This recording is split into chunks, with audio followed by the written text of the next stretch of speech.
Hello, friends of the internet. My name is Austin Belzer, and welcome back to the Austin B Media Podcast. Today, we're diving into A24's Warfare from the divisive writer-director Alex Garland, who co-directs the film with former Navy SEAL Ray Mendoza. Warfare tells the story of a platoon of American Navy SEALs on a surveillance mission gone wrong in insurgent territory, presented in real time based on the memories of those who lived it. And my guest today is none other than Pedro Lima. Pedro is a film critic from Goiânia, Brazil. Did I pronounce that right? Ah, that's good. That's good pronunciation. Focusing on documentaries, international films, shorts, and restoration. He also is a member of the International Documentary Association, International Cinephile Society, and part of one of my critic groups I'm in, the International Film Society Critics Association. I just remembered this before we hit record, that we talked about Mission Impossible Dead Reckoning 2 years ago. For those who watching and listening and maybe don't want to wait for my podcast on the Final Reckoning with Ben Miller, go check that out too. We had a pretty, I think it was a 2.5 hour conversation, something like that. Yeah, it was pretty long. Yeah. Yeah, it was pretty long, and this was going to be pretty long too. Pedro, welcome back to the podcast. Yeah, thanks for having me back. It's been a while, almost almost 2 years. So yeah, sorry for taking so long, but yeah, it's good to be here to talk about film as Oh, no always. worries.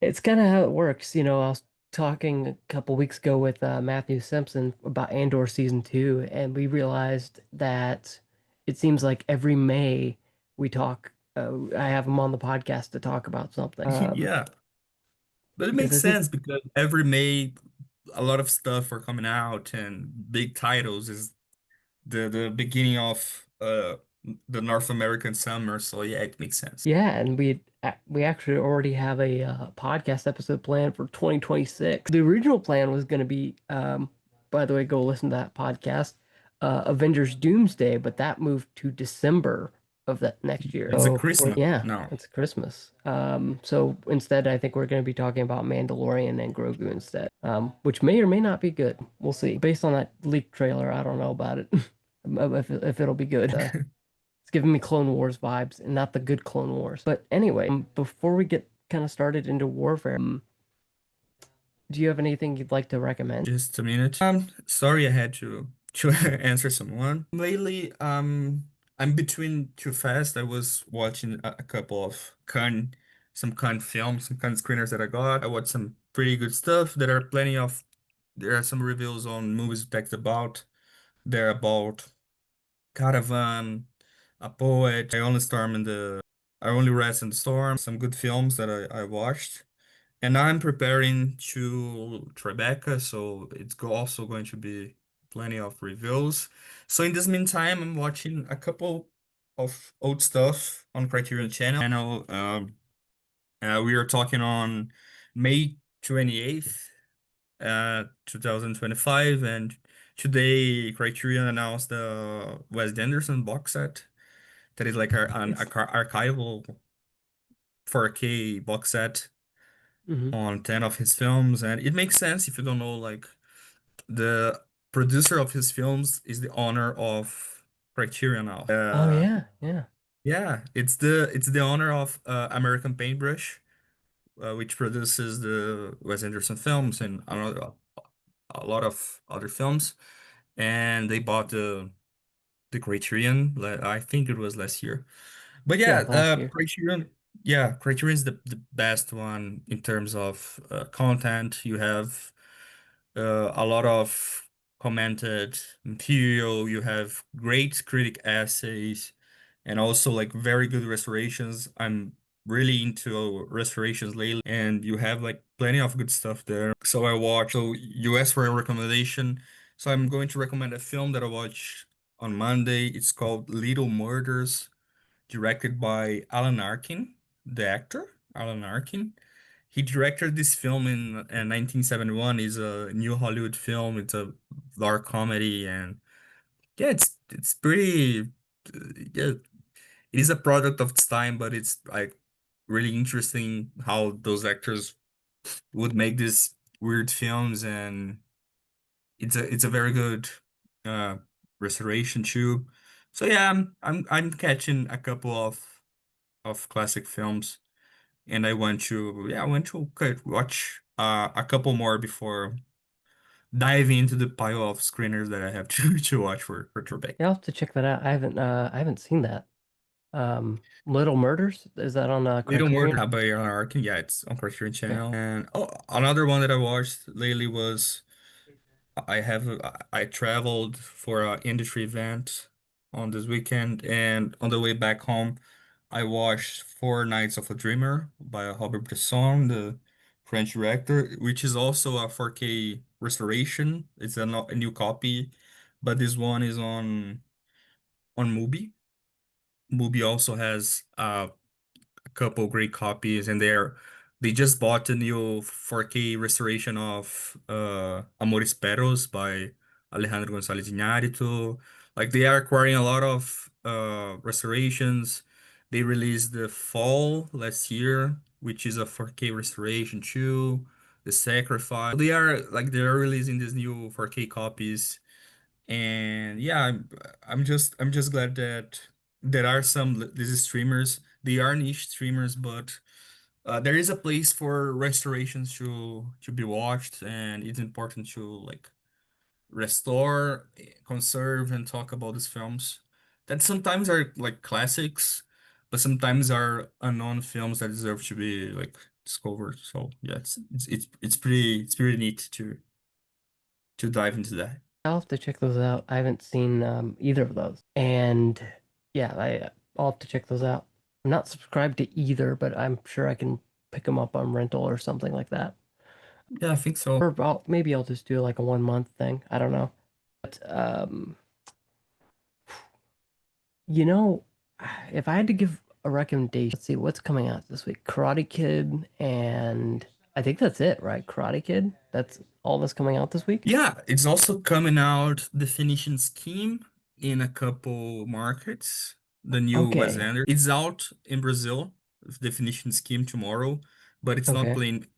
It's playing in my city, but it's playing only one theater, and it's pretty far. So I'm not sure if I can if I can make it. But yes, Definition Scheme, which go wild next year in White, and Karate Kid Legends, which is already playing in Brazil like 2 weeks ago. So it's playing for a while. Then I guess I would probably recommend The French Dispatch or Isle of Dogs, which were I think Isle of Dogs was my first Wes Anderson movie. Yeah, and there's a very distinct reason why, because um I kept mistaking Wes Anderson for W.S. Anderson, and I hate W.S. Anderson movies. So I'd get the two um Yeah. and so I just like, I don't want to watch a Wes Anderson movie. Those Resident Evil movies suck so bad. No, so it wasn't until 2018 I saw a Wes Anderson movie, and I went into the Alamo to go see that. I might watch it again, because I really like that. That's one of the Wes Anderson movies I own, actually. Isle of Dog is pretty good, but I like the Fantastic Mr. Fox from his animations, I which need to is see that. I need to see yeah, you're that. going to love it. It's a very, very good one. And I watched recently Bottle Rocket, which is his first like feature. And it's pretty interesting to see like in perspective, like how he was and how he is now. And yeah, it's also a good film. Yeah, and if you're on Criterion Collection, I'm gonna give a third one, because you just made me think of this. Check out Christopher Nolan's first short film. I believe it's called Follow It. Yeah, it's a I think it's a 60 minutes film. So then maybe I'm thinking of like Flyby. Let me Let me look this check. up. Otherwise we have to turn in our uh critic badge. Do. Yeah, Follow Me is 69 minutes. Okay, so then what am I thinking of? Are you thinking of Battlebug, Yeah, which is it- 3 minutes? yes, that's what I'm thinking of. That's what I'm thinking of. Just to make sure, short. Yeah, Doodlebug. Yeah.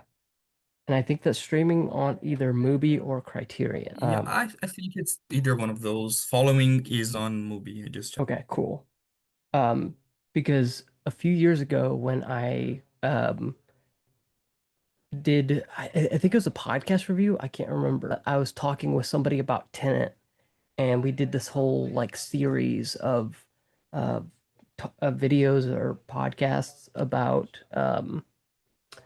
Christopher Nolan movies, and I think I watched his entire filmography, minus a few, I think, because I think a few of them weren't on stream or even available to rent, even if you bought them, or not available for purchase, is what I meant. But yeah, so I checked out like Doodlebug, Following. I highly recommend either of those if you get the chance, because I do think watching somebody's directorial debut um, is kind of an interesting thing because Doodlebug is very, I don't know, David Lynchian in ways. Yeah. It's very much like a acid trip. Whereas I mean, I guess Christopher Nolan movies are kind of an acid trip, but they're more tame. I think it's a very formal acid trip. It's not as like Yeah, it's wild wearing the and business suit in the yeah, it's bathroom. very like it's very British. But you mentioned David Lynch. I just want to give a shout out because I just got the press release. Twin Peaks, the first and second seasons, and The Return on Hmm. their stream. I watched this year and it's like a masterpiece. I don't watch much, but Twin Peaks is like masterpiece TV, top tier TV. And the first and the third seasons are like perfect. The second one has like a bit of problems, but it has a lot of fillers episodes, I think. The first and the third are like top tier TV, and I think it's a good moment to watch Twin Peaks. David Lynch left us this year, and a lot of his stuff is becoming more and more accessible through streamings and cinemas. A lot of cinemas around the world are showing his stuff on the big screen. So if you can watch on big screen, on the small screen, on movie, a lot of his stuff are pretty accessible and very high quality. So I recommend watching those. Yeah. Did Mubi say if they were remastering or doing anything to those seasons? Um, I'm not sure because I think they when they released The Return, which was 2017, they remastered for Okay. uh for like the release. I remember like the box sets, and I think it was like a remastered version of season one, season two. And yeah, I'm not sure if it's a new remaster. The return is like pretty recent, it's 2017, but they are like getting the whole Twin Peaks stuff. So the films, Fire Walk with Me, The Missing Pieces. So like they are all there now. They will be there on June the 13th. It's a good opportunity to catch. Twin Peaks is only like it's less than 40 episodes, so it's pretty good. And if you like melodrama and acid trips, and you enjoy it, it's pretty good. Yeah, I'll check it out. Yeah, it's pretty fun. Yeah, it's classic. Yeah, It's classic TV. Yeah. yeah, as fun as a murder mystery can get. Yeah, exactly. It's not about it's not a whodunit. It's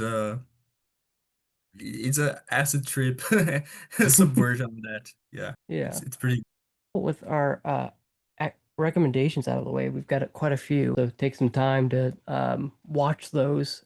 I fully put on my stamp of approval on all of them. Although I will say I did look at that Wes Anderson box set. Not enough pastels. It looked a little dull to me. It's pretty. I think it's pretty plain and pretty. I know it's supposed to be an archival box, but yeah, it's pretty colorless. I don't know. I Yeah, it's like think it like dark beige and green. yeah, I think it lacks where's the Grand Budapest Hotel Pink and the French Dispatch green, bluish green. Where are the colors? But yeah, Yeah. I think it's a yeah, it's 10 of his films in 4K, so yeah. If you have money to give yourself a treat, recommended. Criterion, Also, Criterion has plenty of sales throughout the years, like 50% off, 6% off. So yeah, yeah, I know what they do in November Hmm. around the Black Friday, the Barnes and Nobles sales, and it's pretty good prices. So yeah, if you collect, it's a good opportunity. Criterion has like plenty of good stuff. Yeah, with that, I think it's time to get into our discussion of warfare. Oh, Pedro, I'd love to hear your initial thoughts or expectations when you first heard about warfare. It's it's interesting because I watched Warfare last week. I didn't watch on cinemas Mm. or before because I had too much watch, and like I was covering like three festivals in a row, and then I watched it. But the expectations were good because I watched last year Civil War on theater. It was a pretty good experience. Like the sound design is very good on Civil War. Civil War has Wagner Moura, which is a Brazilian actor, and like we loved it. We loved him. And I really liked Civil War. And so yeah, I was thinking about a more psychological uh study of the Iraq War on here, and yeah, it was not what I was expecting. And yeah, it can explain why I wasn't really into warfare. But yeah, the initial thoughts were this. Yeah, so um, I think my initial thoughts were, please don't screw this up, because I've watched a lot of war movies. I've watched Brothers, I've watched Jarhead, the more recent stuff, and I know kind of what those war movies are like. They're very intense, but they're also very, very fictionalized. So I was hoping, you've got an actual veteran on the crew, co-director actually, Ray Mendoza. I was hoping that kind of keeps Alex Garland's kind of um, fantasies in check, because I think while Civil War was a great movie, and while consistently has pretty great movies, he can kind of get lost in the weeds in the third act, I think. Yeah, that was my expectations, and I did see it in the theater um, with I, I can't remember if it was Dolby. I think it was Dolby 7.1 surround sound was what the Atmos, or not, was what the Alamo had, the Alamo Draft House, where I saw it at. In fact, actually, I saw this in a three movie marathon, actually. Yeah, I remember. I saw King of Kings, Warfare, and And the Ballad of Ballad of Wallace, Wallace, yeah, yeah, in that order. And I was just like, dang, that is such a varied thing to yeah, it's do. very And different. oh man, I almost didn't.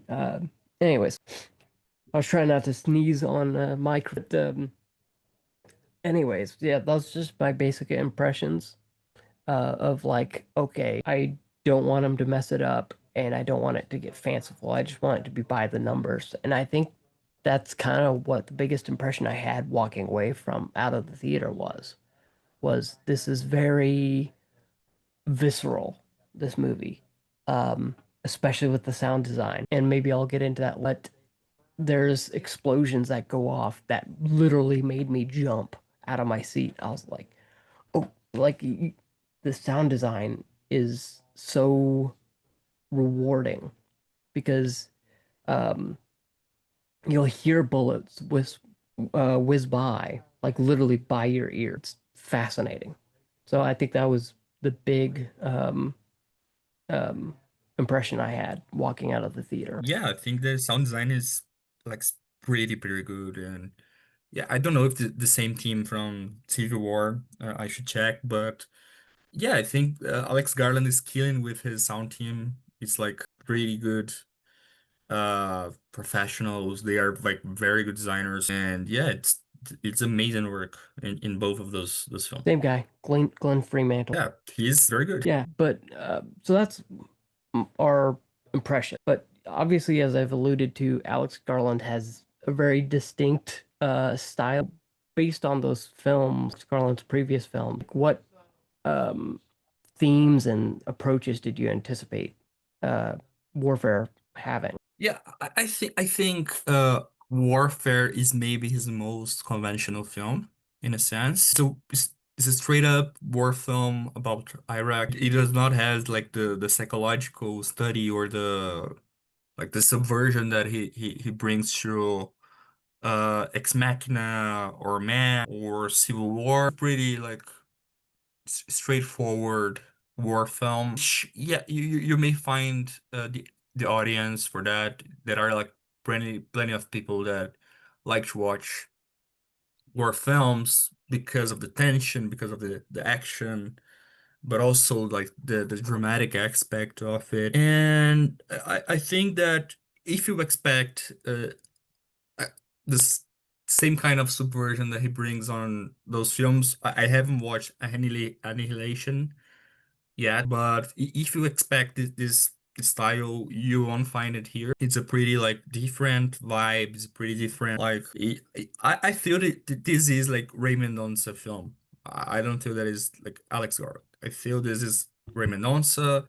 It's him Mm. telling his story, and Alex Garland is like the luxury professor that helped him and signed with it. And yeah, it's uh, I'll develop why I have some problems with film. But yeah, it's pretty different from his like past works. Uh, I would agree with you that this is Alex Mendoza's film, or not Alex Mendoza's, Ryan Raymond. Mendoza's. I mixed the two names there because it is so reserved. Because I think the trepidation I had going into Warfare was what I said before is like Alex Garland gets very, very fantastical. He makes everything kind of the whole film a metaphor. Whereas Ray Mendoza in this is just like, here's what happened, no fluff, nothing. I mean, there's probably not a wasted moment, I think, in this movie. I mean, there are slow moments in this movie, but it's on purpose. There's no like big alien coming. It's just people shooting at each other and trying to survive. It's very simplistic in that way. So yeah, I agree with you on that. And I also agree with you that maybe Alex Garland is maybe um um Alex Garland is maybe A24's insurance that to get people in theaters. To be like, oh hey, watch this movie because we have Alex Garland's name in the trailer. When really, I think again, it is Ray Mendoza's film. Totally. Yeah, completely agree. And then speaking of Ray Mendoza's, how do you think his perspective shaped the film compared to most of the other war films we see today, like American Sniper and all that? I think the difference if you compare, yeah, it's I think it's comparable to like American Sniper.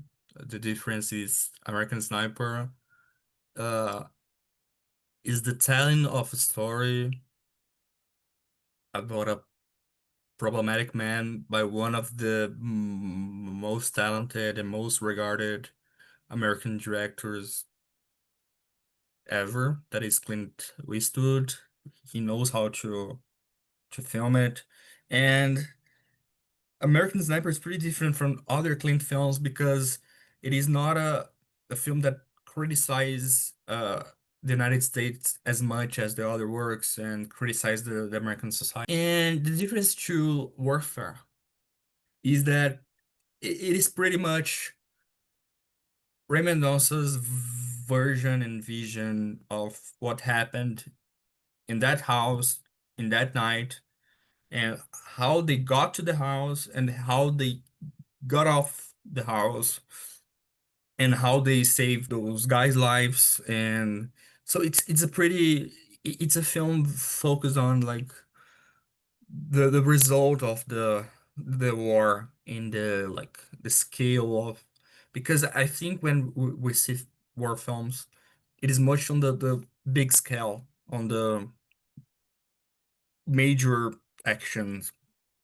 and battlefields and World War II films that are like plenty of people exploding. You think of Saving Private Ryan first like 40 minutes and that are people's guts out and people dying and people getting shot and explosions and heads off.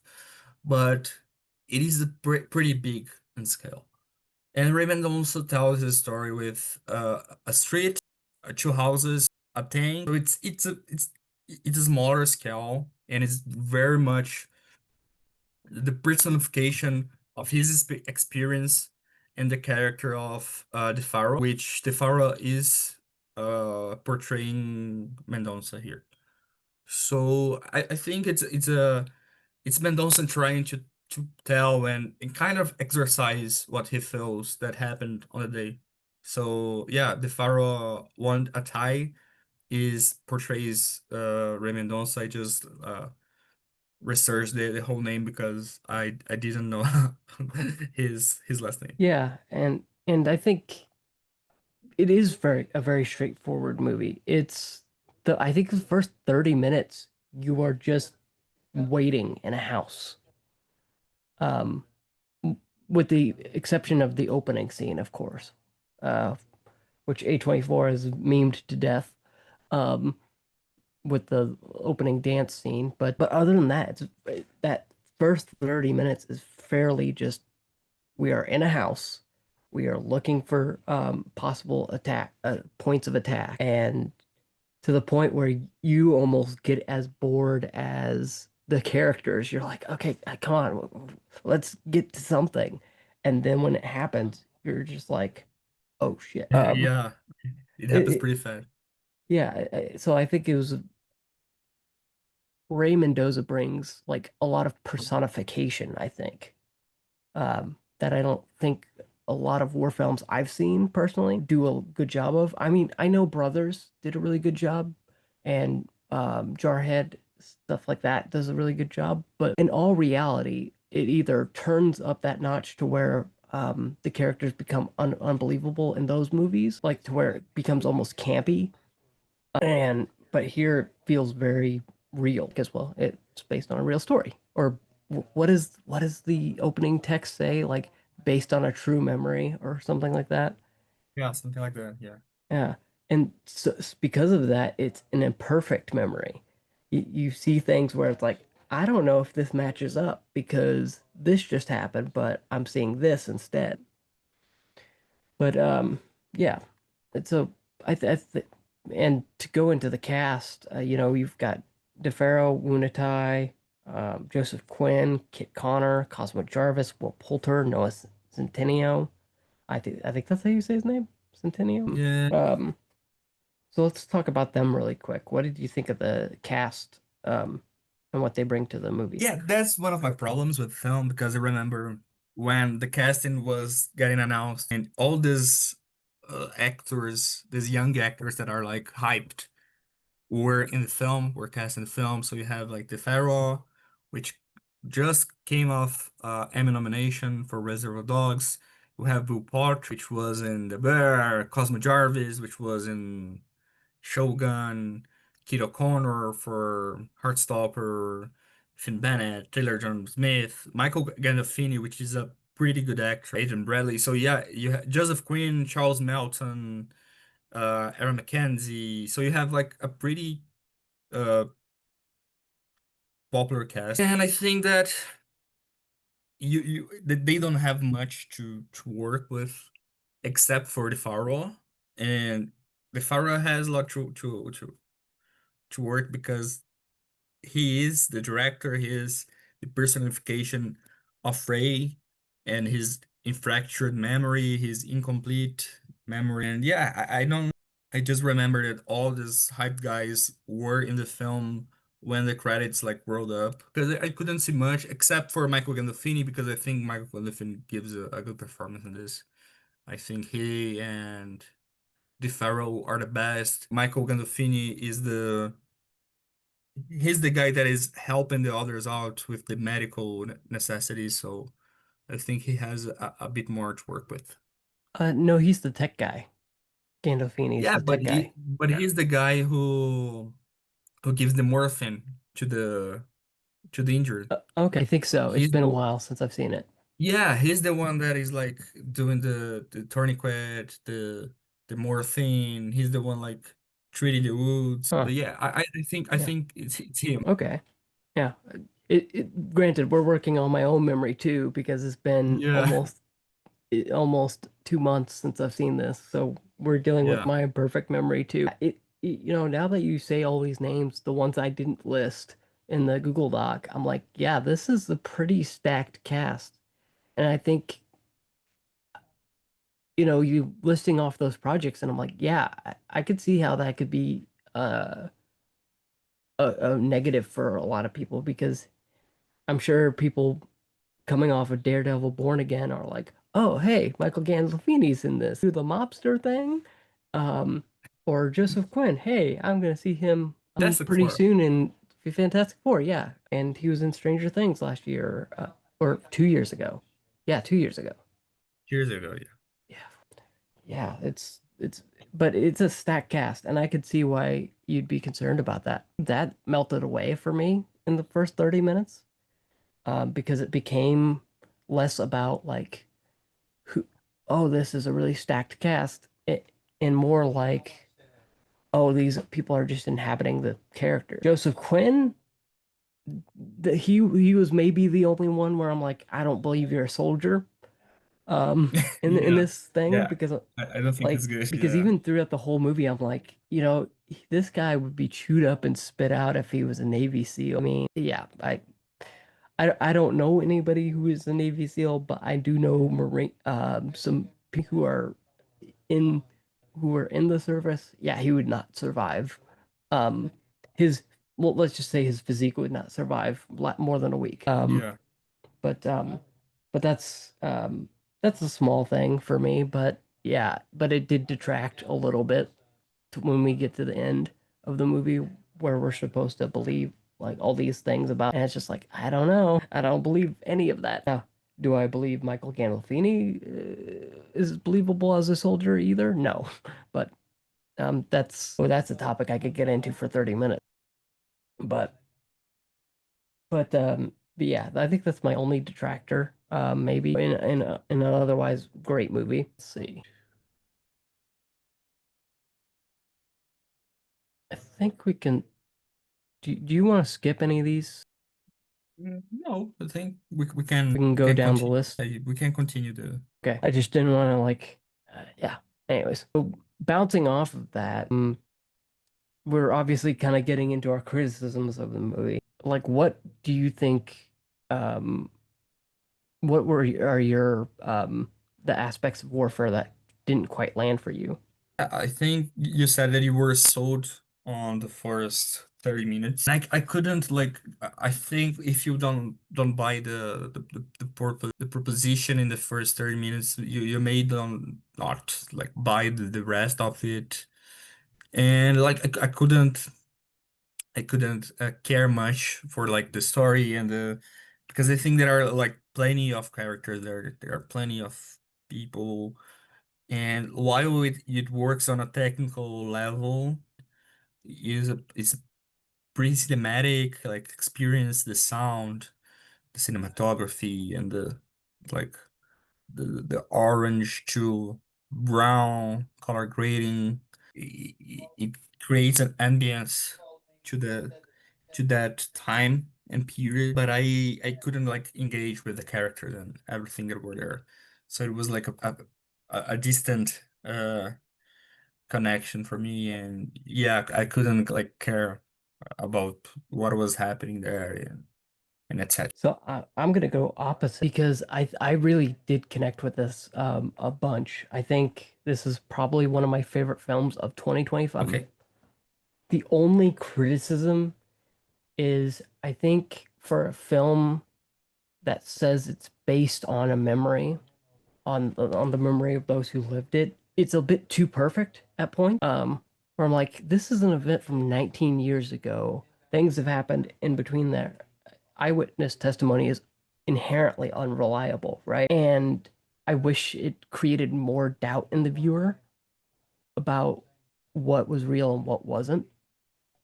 That's my only real criticism against it because if you gonna like have that tagline on the poster, fulfill it. Like, make me doubt what your version of the narrative. And maybe that's not what he's going for. Uh, in that case, I'd say to the A24 marketing department, pick a different tagline because every time I saw the trailer in theaters, every time I saw the poster in theaters, it would be like based on a true memory or something like that. And it's just like, okay, well, that's cool, but it doesn't cause enough disbelief in the viewer's mind, I don't think. So that's my one qualm with. Um, Now getting to I think you mentioned something about technical stuff. What did you Mhm. think of the technical elements, like the direction, the cinematography, the sound, the music? What did you think of all of that? Yeah, I can't remember the score at all. I it Yeah, didn't like you're right about that. It it, doesn't it really have a didn't. score Yeah, that I don't think any go ahead. of Alex Garland's films is stood out for the for the score, at least for me. Like I can't remember who's the composer on like Civil War or Relation stood out. I know yeah, that. I haven't watched that yet. I'll watch it after trip, I think. Yeah. The other aspects, I think, the same sound guy from Civil War does a pretty good job. Very good to like create ambience and to put you and the action that are explosions and that are like plenty of gunshots, directions. And the sound design like confuses you with where the bullets are coming from, and it's very, very, very good. Yeah, Civil War is composed by Jeff Barrell. He hasn't done much. Ben Salisbury, and they haven't done much. But speaking of the directing, I think it's this lacks a bit more of visual imagination to like create the dramatic aspect. I think the geography of the scenes are a bit confusing at times. Sometimes you're thinking you are in space, but you're not. And it's not like a psychological trick to confuse you. It's more like a lack of continuity and better like decoupage. I don't know. So yeah, I think it is. It has some solid moments and some uh visual fascinating ones, but I think the one that stood out for me is the sound. The sound is a very like it may end up on my sound sound list for awards and then Same. I think I mentioned I saw it in surround sound, so all the bullets just whiz past your ears and stare. I think it was in surround sound. I'd have to look, but I would actually love to hear this in Dolby Atmos. I would have loved to hear that because if that's what it can do in surround sound, where I'm like flinching like the Mhm. characters do when the bullet come out of the dark, like I would love to hear a Dolby Atmos mix of this. Maybe I'll re-rent it and see if there's a Dolby Atmos mix on the home release. But um, but yeah, I mean the sound design is impeccable. I don't think it's an achievement in and of itself to get me to flinch at something on screen that I can't hear, that I can't see, but I can hear. Like I don't think people realize how hard that is to do because in a horror movie, I don't jump when the jump scares happen. I just kind of like, oh, I knew that was coming. Oh, well, okay. So that's an achievement in and of itself, and it will end up on my sound awards, assuming that something else doesn't usurp its place. But I don't think um, unless something somehow figures out a way to create that same reaction in my body, which maybe there is something this year like that. I don't know. But and like you said earlier, the color grading, immaculate. I actually have forgotten about the shit. Orange to blue to green. It's very intense and something actually that I noticed as well in Sinners, which I just talked about with Elise Chaffins. Yeah. It does a similar thing there, and I loved it too. I'm a sucker for technical stuff. Is kind of the takeaway everyone should have from this. If you Even if you have a bad story, you can save it for me if you have a good technical. aspect. Like if you've got great color grading, if you've got great sound design, it can save something for me. But with that said, I don't think we really have a lot left to say that isn't spoiler territory. I think we can jump So into it. so what rating would you give Warfare out of five? I think I gave it 1.5 on Letterboxd. Brutal. I couldn't connect, and I think I it gave it a made some, five. yeah, but maybe if I was in the theater, I watched at home. If I watched a theater, I think it could have been a different experience. But yeah, I couldn't like connect, and yeah, unfortunately, I couldn't connect with it. Sorry to hear that. I wish you could have. But sounds like maybe I don't know. What would be the ideal version of this for you then? Like that would make you connect. Yeah, I may watch on in a home theater as a rewatch. I think it could. I have access to a good projector and a good Yamaha, so I can. It's not Atmos, but it's a good Dolby 5.1, so I can rewatch a couple years from now. Awesome. I'd be interested to hear your thoughts after doing that. Um, because I almost think it's entirely dependent on your sound system, certain points of this Yeah, movie. I watched on headphones, but yeah, I don't Hmm. know. So yeah, I think that's a good place to transition to our spoiler-filled discussion of Warfare. So this is your official warning for anyone listening or watching who hasn't finished the movie yet and wants to remain spoiler-free. Just pause here and come back after you've seen it all. So consider yourselves warned. Okay, I'm gonna take a quick break, really quick Okay, before we move on. I'm gonna take a quick bathroom break. okay. Okay, be right back. All right, I'm back. Okay, so let's talk about the narrative itself. What were the most impactful parts of the plot for you and why? I think when it happens, the gun shooting and the explosion when the guy is, I think it's the most impactful uh, action scene in the film. It's probably the only one. I think it only has this one that is like a direct combat, and you have then like the tank coming to rescue them. But yeah, it's a pretty impactful. You see like body parts flying, and it's a pretty impactful. Yeah, I mean, you're kind of right. There is only one real action scene in this movie. It's 30 minutes of setup, and then uh, the other side. I don't know if they say what they who they're affiliated with.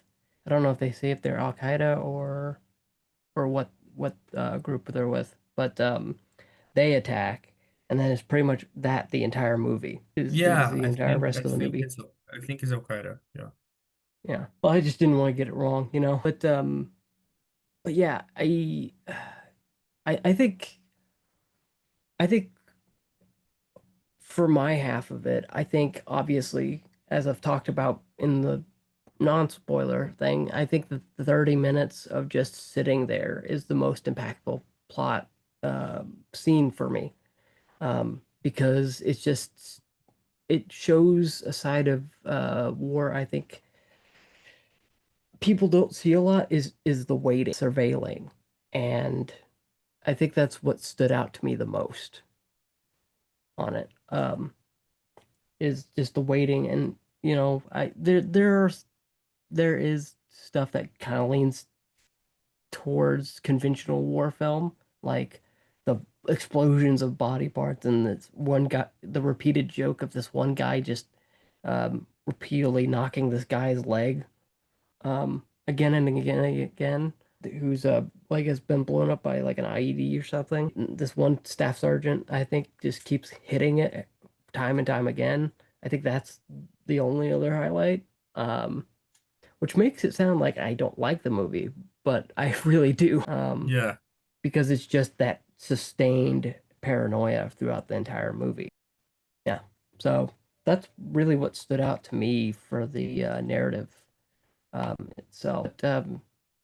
Since we've talked about it a lot, what are your thoughts on the way the movie opens?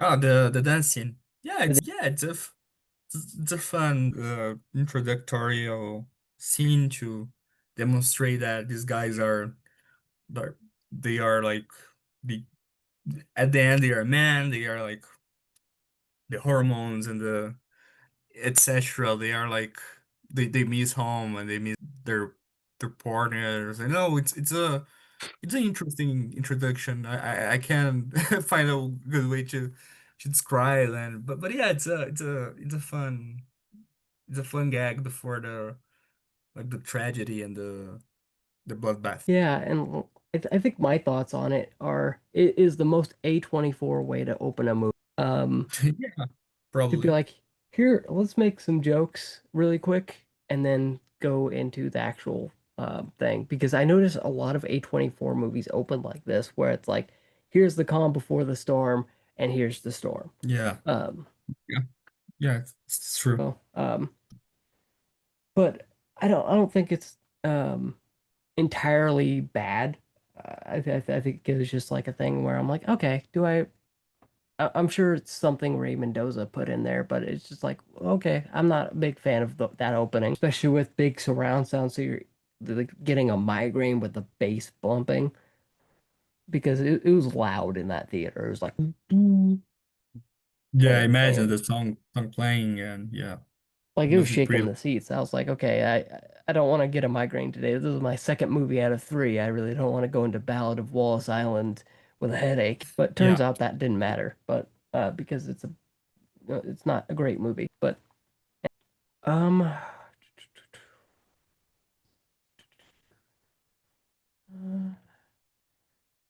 So getting to, I think, what is the big difference in this movie? How did you feel about Warfare's portrayal of warfare?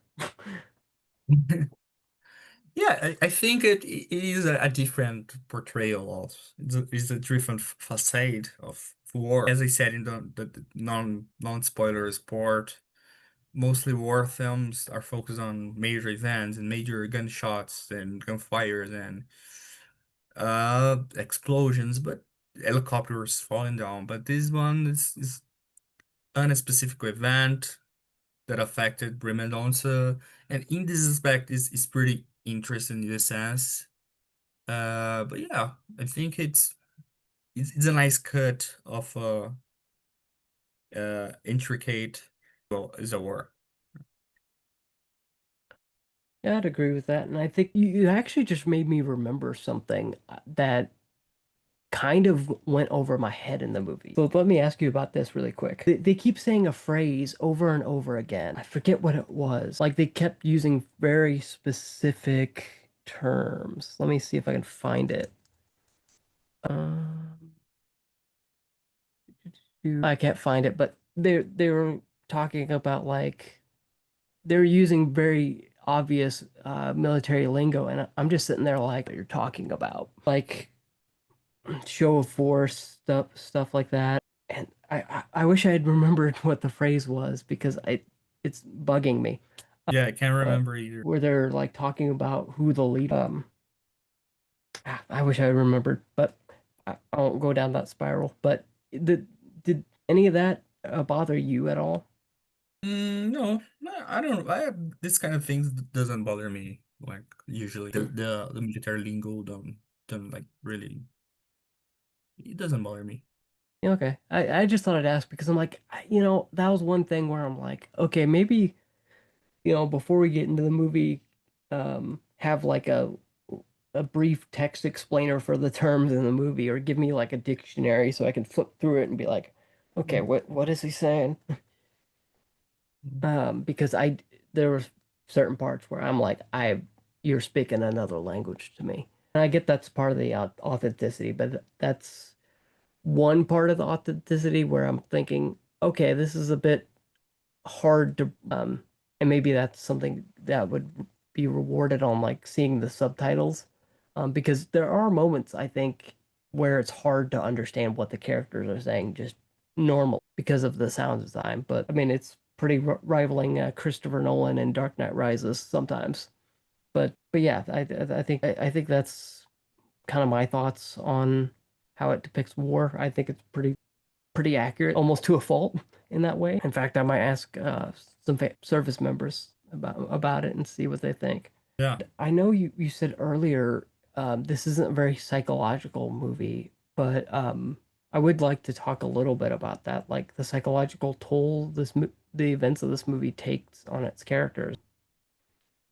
Did you think it offered any nuance to their portrayals? Yeah, I think it lacks this nuance to most of those characters because it does not have like much development as I said earlier. But I think the Ray character and the Michael Gandolfini ones, he has nuance of how the soldiers react to those.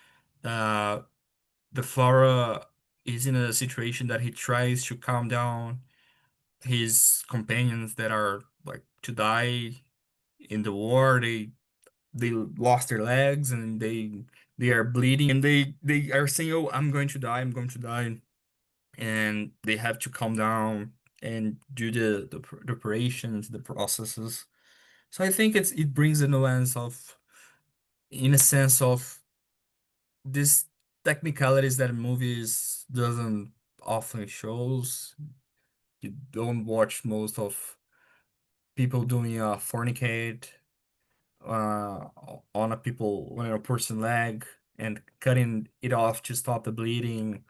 And yeah, it is an interesting, a fascinating moment in the film. It is limited to those two characters that I mentioned, but it is kind of fascinating to watch it. Yeah, I think Joseph Quinn gets a pretty, I think, nuanced portrayal of PTSD. He has a moment where I think I forget how it happens in the movie, but basically I think it's right after the IED explosion. He walks back in, uh, and his hearing, um, it, and he's just not listening to anybody. He just goes and sits in that one room with the people that actually own the house that they what is the military term for taking over a house?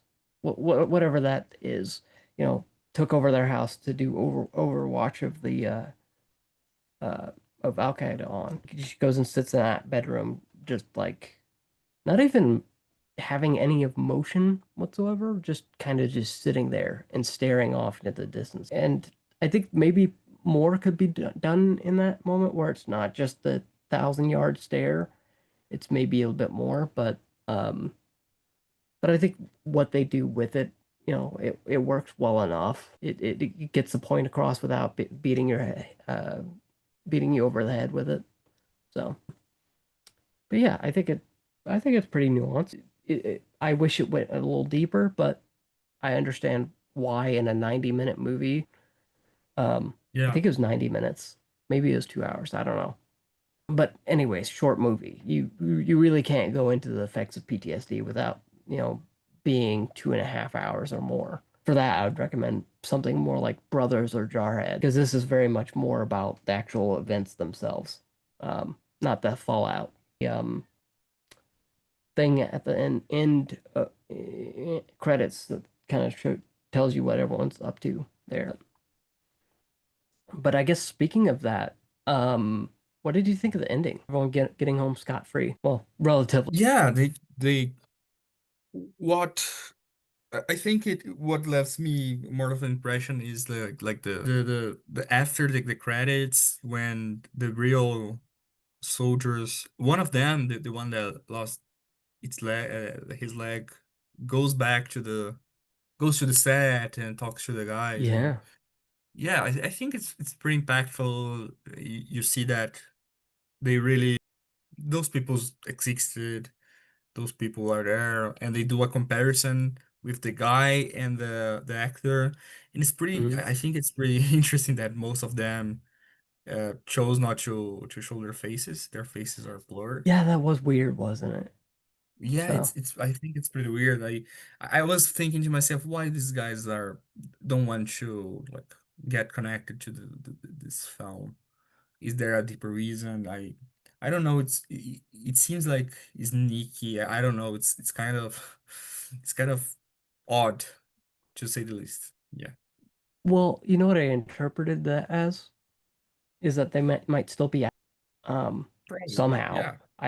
I don't know how you'd be active duty 20 years later, uh, but I stranger thought things most have of them happened. were retired, but yeah, it could be. It is a possibility for sure. But yeah, I think the ending is a bit too neat for me, but I do like that they connect, the actual location where it actually happened.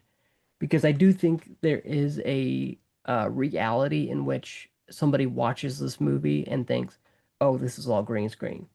This is, shot on a studio stage somewhere."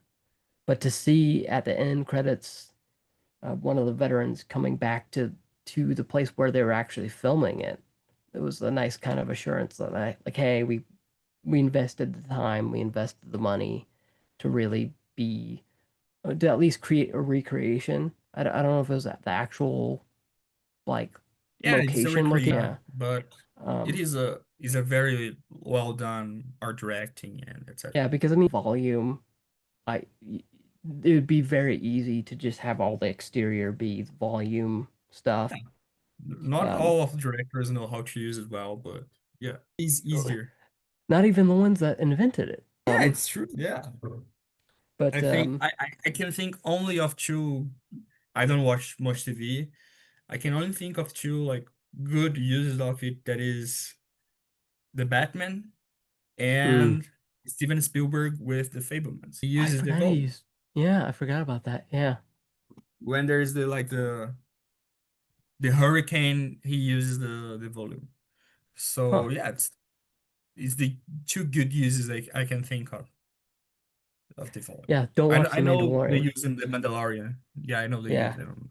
It it gets was really like, bad. yeah, it was the Mandalorian that originated and etc. But I know that in the season three, it's not good. Yeah, you can very much tell. Like at Percy, they did it with Percy Jackson and the Olympian season one, and I'm like, this looks horrible. You could just tell that they're on a green screen or all in the Yeah. volume. Let's see. Getting more into the more over. How do you think the message of the film resonates 20 years later, and what conversations do you hope audiences have after seeing the movie? Yeah, I think this is pretty complicated because when you're outside of the USA, you see differently Mhm. because a war film, especially about the is basically a propaganda to like defend and to resonate about the conflict. It is a conflict, everyone knows that it is a conflict that it was for the petrol, for the oil, but it has all like the justification of the 99. And it has a very geopolitical, it is a conflict that it is very specific on the geopolitical situation of the era. It is a very like it is a product of its time. And films about it, they usually focus more on the patriotic sense and the justification of the acts because a lot of bad stuff happened of the United States like attacking terrorists using terror. You have this. I think films like this, even though I didn't like it, I think it's important to generate conversations about films about war, and it is a conflict that it is still like very near us. It is 20 years only, so we can talk about how we portray war and how we document it. Because it's not a documentary, it's a representation, but you have to like it is a good discussion about the violence and how you portray it. So I think it generated conversations, and I really appreciate that even though I don't like it or I don't support what they do in the end, that is kind of it's kind of an agreeing in some form of thanking the soldiers for its services, and of course, thanks for the service. But also, like, these guys didn't want to show their faces for a reason. There is some unethical actions and choices. So I think it is a film that sparked, at least I read lots of conversations and discussions online, and I think that's pretty important. I think it's pretty important to converse about that, especially in the times that we're living. There are wars, there are conflicts happening, and it may reflect on how we document and criticize as film critics and as writers about these materials. This Yeah, I think that's elegantly put. I think looking back on it, I think it's more of a warning than anything. Is I think the film's message is like, hey, yeah, you're kind of in a way celebrating what these people did 19 years ago in this movie at the end of the movie. And I think it gets off pretty easy by the end where it's not really willing to own up to anything. Um, I mean, it hints at it several times in the movie, I think, where it's like, hey, maybe we're not supposed to do this, or maybe we're supposed to do this, but it really doesn't dig deep into that, which I wasn't a big fan of not digging into it, but I hope typical. Did you like it? Because I don't think this is a movie you can necessarily enjoy so much as experience. I just hope when people see this movie, the conversations they're having is like, do you A, agree with these people's actions in this movie? And B, what research are you gonna do to kind of look at what happened during this period of time? Because I think there are pretty good documentaries out there that exists. I think National Geographic put out one that was specifically focused on the U.S.'s exit from Iraq. I think it's called Retrograde or something like that. Yeah, Retrograde is about the US leaving Afghanistan. Yeah, and I think It's a that would be kind of one documentary. thing Yeah. highly recommended. It's on Disney Plus or Hulu. I'd highly recommend watching that at the very least. But I'd very much appreciate people looking at their own research. You know, there are other conflicts that happened around this time too that you might want to read. Because 20 years before this, there was Operation Desert Storm, and that's even worse than this. Um, it just wasn't as highly publicized, I think. Um, but yeah, I just say I would I just want people to have the conversation, which I think is kind of what this movie's trying to do. So I I hope that's what people are talking about when they're walking out of the movie, not, oh, that was a really good A24 film, or oh, that was a really good war film. I hope they're actually digging deeper than that. I hope. But those are my hopes. That's not necessarily exactly what happened. But oh goodness, I think that about wraps up our discussion of warfare. Yeah. Yeah, I think we've talked about everything we've really everything I've wanted to talk about. So, Pedro, thank you for taking the time out of your busy schedule to talk about warfare with me. And no, not the concept, the movie.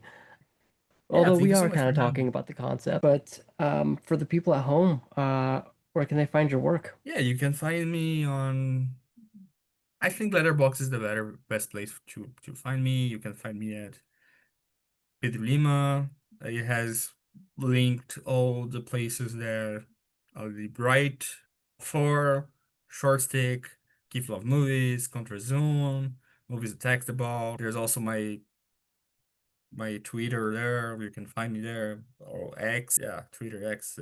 Yeah. So yeah, you can find me there, and you also see what I'm watching, the festival films that I'm watching, the Criterion stuff that I'm watching. So yeah, it has a lot. Yeah, follow his Tribeca stuff because as I shared last week, or I guess by the time this goes up, 2 weeks, um, I'm not going to be covering Tribeca this year because their remote access isn't as great as it once was.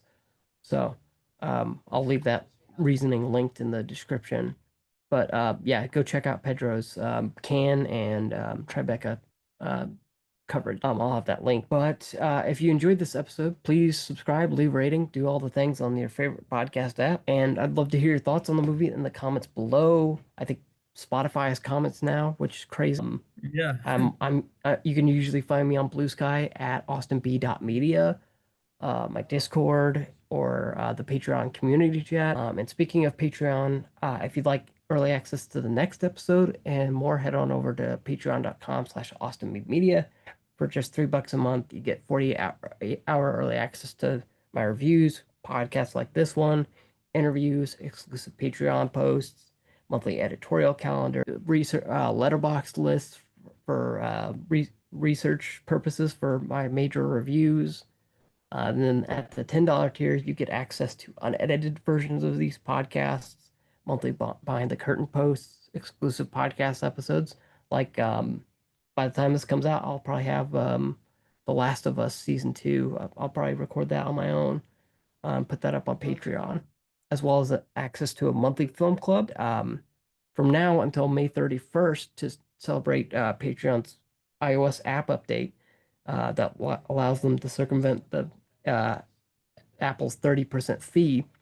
I'm offering 30% off your first month or year of your membership. And I think you can do that either by putting in the code Apple at checkout, or I think you can just hit join um, or upgrade, and I think it'll automatically apply. Let me know if that's not the case on my social media.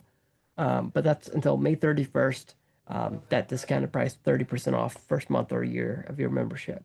But I have been your host, Austin Belzer, and until next time.